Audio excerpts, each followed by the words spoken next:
DeepReinforce just dropped Ornith 1.0, a fully open source coding model that's completely free and runs right on your own hardware, and its performance is something else. The smallest model in the family is outperforming models 3 times its size on real software engineering benchmarks, and one of the mid-size variants is beating a competitor with more than 10 times its total parameters, and their flagship is sitting above Claude Opus 4.7 on both major benchmarks. But the benchmark scores aren't even the most interesting part. What makes this model different is what it's actually built to do. Ornith is designed for agentic coding, so instead of just spitting out code when you ask it, it actually works through the problem. It reads a code base, figures out what's broken, runs terminal commands, hits errors, adjusts, and keeps going until the job is done. Just like the kind of workflow a real developer actually goes through. So in this video, we're going to break down exactly what it is, how it works, how it's performing, and how you can run it yourself.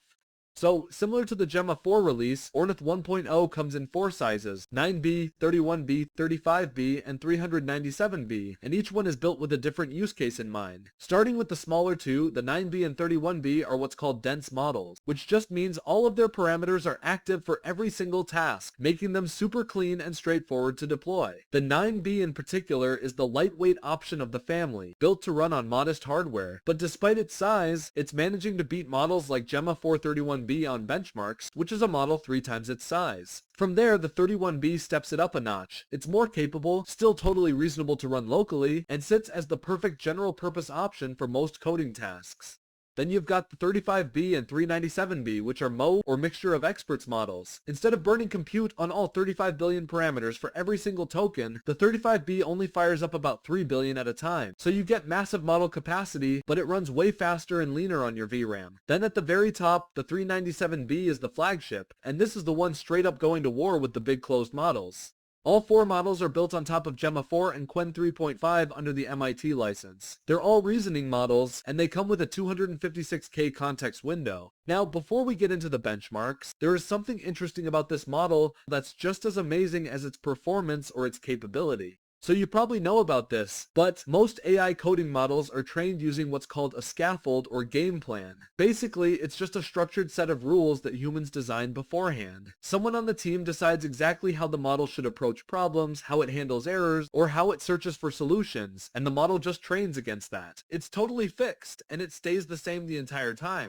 For example, during training, they might give the AI a bug where a web app's login page suddenly breaks for certain users. And then instead of just handing the AI the fix, the engineers tell it how to approach the problem. The prompt would look something like, when you see this type of issue, first check the recent code changes, then reproduce the error, then trace the authentication flow while looking at user session data, and so on. They also throw in similar past issues so the model learns a general way to approach these kinds of problems. So when the final model encounters this issues, it exactly knows how to tackle the problems. And they implement the exact same thing for thousands of different tasks and problems. But Ornith takes a completely different approach. Instead of training against a human design setup, the model actually learns to write its own. The way it works is that every single training step happens in 2 stages. First, the model looks at the task and proposes an improved version of its own scaffold. Then, it uses that new framework to actually go out and generate a solution. Both parts get evaluated together, and both get updated based on how well things went. So over time, that scaffold isn't just sitting there static, it's evolving right alongside the model's ability to solve problems. They're essentially leveling each other up. What that means in practice is that the model isn't just getting better at writing code, it's also getting better at figuring out which strategy actually works for which type of task. It figures out different approaches for different kinds of bugs, different repo structures, or different terminal environments. All of that just emerges naturally through training, rather than being hand-engineered by a developer.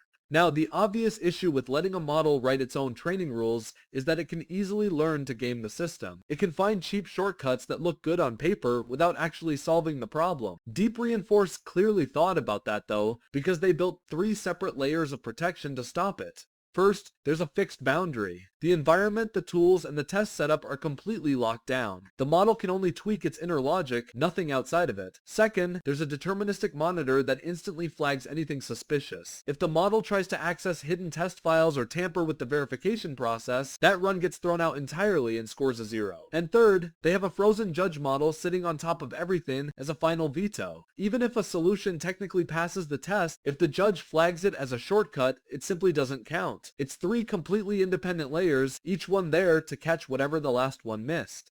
Alright, now let's see the performance. Starting with the flagship, the 397B. On SW Bench Verified, which tests a model against real GitHub issues that need actual fixes, it scores an impressive 82.4. For context, Claude Opus 4.7 sits at 80.8 on that same benchmark, so Ornith is comfortably clearing it. On the harder version, SW Bench Pro, it scores 62.2, trailing slightly behind Claude Opus 4.7 at 64.3 and Opus 4.8 at 69.2. On SW Bench Multilingual, which is the exact same thing but tested across multiple programming languages, it hits 78.9. Then we have Terminal Bench, which measures how well a model can actually operate inside a live terminal environment. On this, Ornith hits 77.5. That beats out Claude Opus 4.7 score of 70.3, though Opus 4.8 pulls further ahead here at 85. For the rest, it scores 48.2 on NL2 repo, which tests how well it navigates massive codebases from simple natural language instructions. It hits 77.1 on ClawEval for real-world user tasks. Finally, on SWE Atlas, which tests advanced engineering skills, it scores 41.2. On the open source side, its 2 strongest competitors, Minimax M3 and DeepSeek V4 Pro, hit 80.5 and 80.6 on SW Bench Verified, and 66.0 and 67.9 on Terminal Bench. Ornith edges out both of them across the board. But when we compare it to the current top dog of open source GLM 5.2, it's still behind. But remember, even the latest Gemini 3.5 is behind GLM right now. Plus, Ornith is almost half the size of GLM, so it definitely balances out. But the smaller models are where the story gets really interesting. The 35B version scores 75.6 on SWE Bench Verified and 64.2 on Terminal Bench. Again, to put that into perspective, that Terminal Bench score is actually higher than Qwen 3.5 397B's 53.5 score, a model with more than 10 times the total parameters. And the Tiny 9B model reaches 69.4 on SW Bench Verified and 43.1 on Terminal Bench, beating out Gemma 431B on both tests despite being a fraction of its size. One thing to keep in mind though, all of these numbers are self-reported by DeepReinforce. There hasn't been any independent verification yet. But even if those numbers are totally legit, Ornith actually shares the exact same flaw that held GLM back. See, when GLM first dropped and became the top model out there was a major catch with it. Its downside wasn't performance. In fact, it blew up because of how good it was. Its only real weakness was that the model was blind. It didn't support visual input, meaning it couldn't read a screenshot, check a UI, or look at an architecture diagram. And it's the exact same story here. Despite its great performance, and even though it was trained on models with native vision support, Ornith doesn't support any visual input at all. It's strictly text only. For a coding agent specifically, that's a huge loss. A lot of real developer workflows involve stuff like a broken UI or a visual error, things that are just way easier to screenshot than describe. So Ornith definitely falls short there. So if you want to try it for yourself, everything is up on DeepReinforce's Hugging Face page. You can download and use it on your local machine. The smaller 9B model is about 19 gigabytes in size, and you need around 24 gigabytes of VRAM to run it. But if you don't have that kind of memory, DeepReinforce also released official quantized versions that bring it down to around 5 to 9 gigabytes depending on which quant you pick, so a regular laptop handles it fine. And if you need to go even lower than that, there's a community member on Hugging Face called Bartowski who has taken it further, with versions going all the way down to under 4 gigabytes. So even very modest hardware has an option here. And if you just want to try it before committing to anything, there's a live demo space for the 9B running straight in the browser without downloading anything. I'll put the links in the description.